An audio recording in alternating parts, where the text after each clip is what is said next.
Now children, you have to remember one very important aspect, that while finding the determinant of the given matrix, what your job is, what kind of row or column. See, in case of matrices, if you remember, for finding the inverse of the matrix, either you should be purely using the elementary column or elementary row transformation to find inverse of the matrix.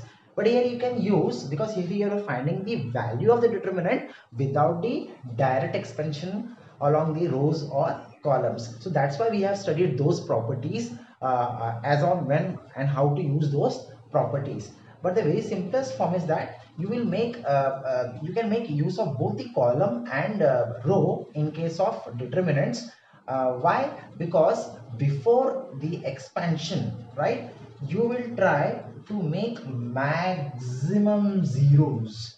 Okay, and that maximum zeros can be along the rows or columns. So wherever you have made maximum zeros, whether the maximum zeros are along rows or along columns, after you make the maximum zeros, you can expand along that row where the maximum zero is present, or you can expand along that column where the maximum zeros are present. Like this only in the examination you are supposed to follow. One example I've taken, exercise 4.2 question 6. You are supposed to prove that using the property that the value of this determinant is 0. So I told you one of the property that if the any two rows or any two column elements are identical, the answer is 0, or they should be in proportion. But here we cannot say that any two rows are or any two columns are identical. Otherwise, straight away we could have written the answer as 0 with mentioning that okay, the two rows elements or two columns elements are 0. That's why the determinant is 0. Now we are supposed to prove this by using proper properties. So what am I doing? I am multiplying row 2 with b times of row 2 and R3 with a times of R3. Now what are you doing? You are giving your own inputs. So whatever you are multiplying, the value will change. So what will happen?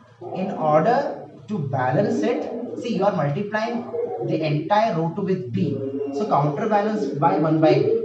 And you are multiplying R3 by a. So if you are multiplying the R3 by a, so 1 by a will come into picture. Means whatever your numbers or scalar number you are taking, you are multiplying throughout.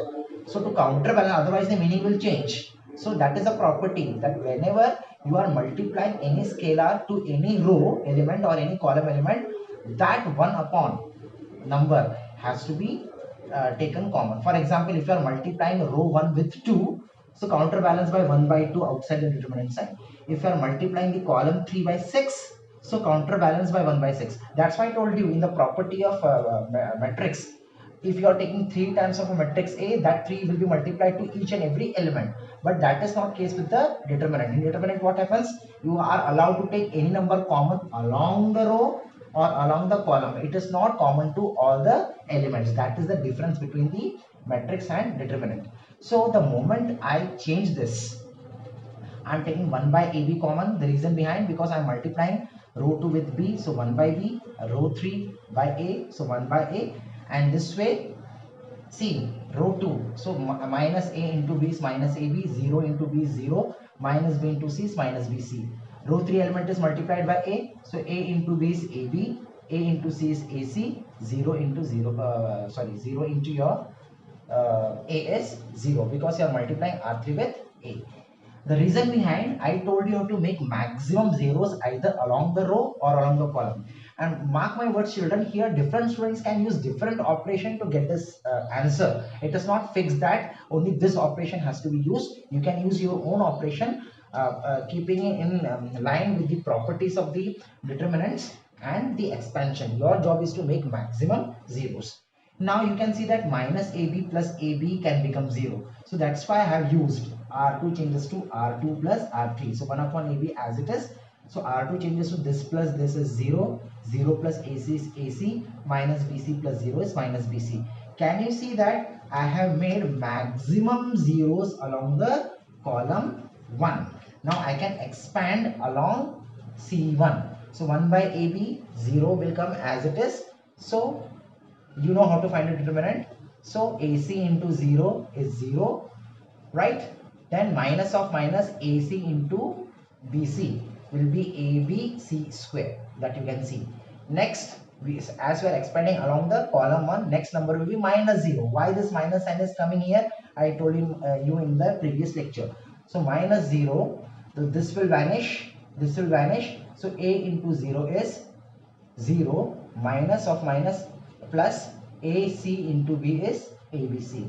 The last element is plus AB. So you hide this, right? You hide this AB wherever it is. So A into minus ABC is your minus ABC. Minus of minus is plus ABC. Now you open 0 multiplied by anything. See, the reason behind making maximum 0 is that this will automatically vanish. Even if you don't calculate this, 0 multiplied by anything is 0. 0. That is the reason we are making maximum zeros, so that to felicitate our value of the determinant. Now minus ABC plus ABC is also gone.